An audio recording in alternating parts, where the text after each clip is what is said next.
আর এই স্পঞ্জটা করতে গিয়ে হয়েছে একটা অ্যাক্সিডেন্ট, আমার হাতটা এখনো জ্বালা করছে। নমস্কার, আমি পায়েল এবং আমার channel make it sip by পায়েলে তোমাদের সকলকে জানাই স্বাগত। আশা করি তোমরা সবাই খুব ভালো আছো, সুস্থ আছো এবং সাবধানে আছো। তো আজকে তোমাদের সাথে একটা ব্ল্যাক ফরেস্ট স্পঞ্জের রেসিপি শেয়ার করবো। ভিডিওটা শেষ অবধি দেখতে থাকো, আশা করি হেল্পফুল হবে তোমাদের জন্য। প্রথমেই একটা বলে নিয়ে নিয়েছি 50 গ্রাম ব্রাউন সুগার এবং নেব দুটো ডিম। ডিম ছুলতে গিয়ে কখনো ডিমের খোসাটা পড়ে যেতেই পারে ভুলবশত, তবে সেটা কিন্তু সাবধানতার সাথে বার করে নিতে হবে, একটুও যেন সাদা খোসা ভিতরে না থাকে, এটা লক্ষ্য রাখতে হবে। এরপরে বিটারের স্পিড একদম লো, অর্থাৎ 1 স্পিডে আমি এটাকে বিট করে নিচ্ছি 1 থেকে 1.5 মিনিটের জন্য। এরপরে ধীরে ধীরে আমি স্পিডটাকে কিন্তু বাড়াবো। এবং এই ব্রাউন সুগার যেটা এখানে আমি এখন ব্যবহার করছি, এটার ব্র্যান্ড নেম হচ্ছে ট্রাস্ট। আর এটা এতটাই মাইল্ড যে এদিক ওদিক ছিটে যায় না, খুবই ভালো স্মুথভাবে মিক্স হয়ে যায়। আর ব্রাউন সুগারের জায়গায় কিন্তু তোমরা এখানে নর্মাল সুগারও ব্যবহার করতে পারো। ব্রাউন সুগারটা একটা এক্সট্রা ফ্লেভার দেয়, খুব সুন্দর ফ্লেভারটাকে এনহ্যান্স করে, যে কারণে এটা আমি এখানে ব্যবহার করছি। তবে এমন নয় যে ব্রাউন সুগারই ব্যবহার করতে হবে, না হলে ফ্লেভার আসবে না, তোমরা নর্মাল সুগার ইউজ করতেই পারো। আর খুব ভালো করে কিন্তু বিট করে নিতে হবে, টেক্সচারটা একটা ফোমি ফর্মে আসবে। আর কালারটাও দেখো ধীরে ধীরে কিন্তু চেঞ্জ হবে, লিকুইডি ব্যাপার যেন না থাকে সেটা মাথায় রাখতে হবে। এরপরে এতে আমি অ্যাড করলাম ভ্যানিলা এসেন্স 3 to 4 ড্রপস। আর টেক্সচারটা দেখো ঠিক এরকমই ফোমি একটা ফর্মে আসবে। এরপরে সাদা তেল ব্যবহার করছি 1.5 চামচ মতো। তোমরা অ্যাকর্ডিং টু কোয়ান্টিটি অয়েলটা কিন্তু কম বেশি করতেই পারো। And oil is the main source যেটা আমাদের স্পঞ্জটাকে কিন্তু সফট করে, তাই কখনো অয়েল ভুল করেও স্কিপ করবে না, ঠিকঠাক কোয়ান্টিটি দেওয়ার চেষ্টা করবে। ওদিকে তো আমাদের ব্যাটার রেডি। এবার চলে আসলাম ড্রাই ইনগ্রিডিয়েন্টসে। এখানে নিয়েছি 50 গ্রাম ময়দা, বেকিং সোডা, বেকিং পাউডার, তার সাথে কোকো পাউডার। আর কোকো পাউডারটা কিন্তু ভীষণ ভালো কোয়ালিটি।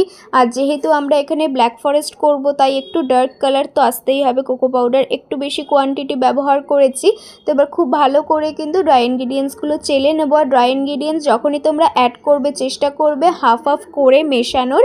একবার দিয়ে ওটাকে ভালো করে আগে মিশিয়ে নেবে, তারপরে আবার সেকেন্ড বারটা দেবে। একটু সময় নিয়ে ভালো করে ব্যাটারটা কিন্তু রেডি করতে হয়, খুব তাড়াহুড়ো করবে না, একটু সময় নিয়ে করবে, তাহলে কিন্তু খুব ভালো সফট হবে আমাদের স্পঞ্জটা।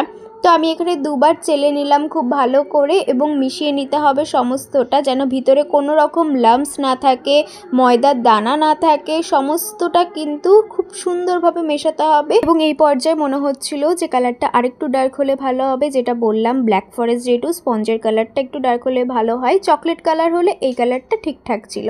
তাই আমি আরেকটু কোকো পাউডার এখানে ব্যবহার করেছি, এবং এই কোকো পাউডারটা ভীষণই ভালো। কিছু কিছু কোকো পাউডার আমি দিয়ে দেখেছি ইউজ করার পরে স্পঞ্জটা এরকম হার্ড হয়ে যায়, কিন্তু এটাই সেরকম প্রবলেম হয় না। তো এখানে নিয়ে নিয়েছি 5 ইঞ্চের মোল্ড। 5 ইঞ্চের মোল্ডেই আমি সচরাচর হাফ পাউন্ড কেকটা করে থাকি। তো খুব ভালো করে অয়েল ব্রাশ করে নিলাম। বাটার পেপার কিন্তু ব্যবহার করব না আমি, এখন আর বাটার পেপার আমি ব্যবহার করি না। খুব ভালো করে অয়েল ব্রাশ করে নিলে ইজিলি কিন্তু ডিমোল্ড হয়ে যায়, কোনো সমস্যা হয় না। তবে তোমাদের যদি সুবিধা হয়, তোমরা যারা ইউজ করো বাটার পেপার অবশ্যই করে নিতে পারো। বাটার পেপার দিয়ে তার উপর অয়েল গ্রিস করে দেবে। And most importantly don't waste your batter. দেখলে আমার বোল পুরো ক্লিন ছিল। এরপর একটা স্টিকের সাহায্যে আমি ভালো করে ব্যাটারটা নাড়িয়ে নিচ্ছি। ভিতরে যদি কোনো রকম লাম্পস থেকে থাকে, বাবলস থেকে থাকে, তাহলে সেটা রিমুভ হয়ে যাবে।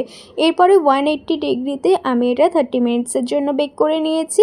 আর বেক করে যখনই নামাবে, এটা তো খুব গরম থাকে, চেষ্টা করবে এরকম একটা পরিষ্কার কাপড় দিয়ে ঢেকে রাখার, যেন কোনো রকম হাওয়া ভিতরে না যায়, তাহলে কিন্তু স্পঞ্জটা হার্ড হয়ে যাবে। থেকে স্পঞ্জটাকে বার করতে যাই তখন তো জানোই মোল্ডগুলো কতটা গরম অবস্থায় থাকে, এবং এটাকে ধরতে গিয়ে ওটা পড়ে যায়, এবং পড়ে যাচ্ছে যে ভাবলাম যে পড়ে গেলে তো স্পঞ্জটা ভেঙে যাবে। সেই অবস্থাতে আমি আবার মোল্ডটাকে ধরতে গিয়ে আমার এই আঙুল দু জায়গাতে ছ্যাঁকা খেয়েছে, স্টিল এখনো জ্বালা করছে।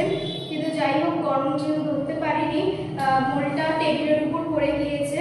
তো এখান থেকে হালকা একটা ক্র্যাক তাই চলে এসেছে, কিন্তু বাকি স্পঞ্জের কোনো ক্ষতি হয়নি কৃষ্ণের ইচ্ছায়। শুধু এই খুনটা একটুখানি ব্রেক হয়েছে, যেহেতু টেবিলের উপর পড়ে গিয়েছিল। আর হাতটা এখনো জ্বালা করছে, এই জায়গাগুলো ফুলে গিয়েছে, গরমটা পুরো লেগেছে না। তো চলো এখন স্পঞ্জটা তোমাদেরকে কাট করে দেখাই।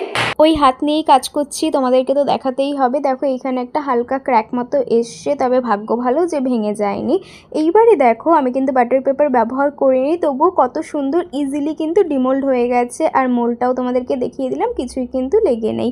কতটা সফট হয়েছে আমাদের স্পঞ্জটা দেখো। এরপরে উপরের যে অংশটা আছে সেটা আমি কিন্তু বাদ দিয়ে দেব।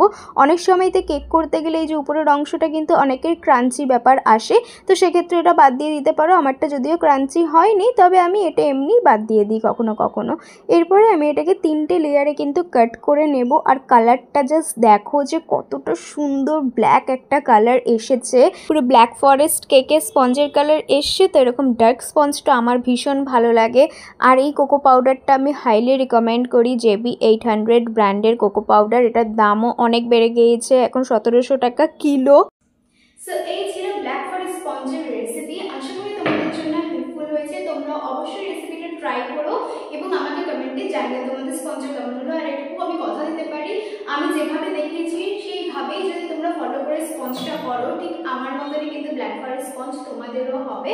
ঠিক এতটাই সফট স্পঞ্জ কিন্তু তোমাদেরও হবে। আর এরকম সুন্দর সুন্দর ভিডিও পেতে আমার চ্যানেলটা সাবস্ক্রাইব করে ফেলো যারা এখনো করোনি, এবং পাশে থাকা বেল আইকনটা অবশ্যই ক্লিক করো। যখন আমি নতুন কোনো ভিডিও আপলোড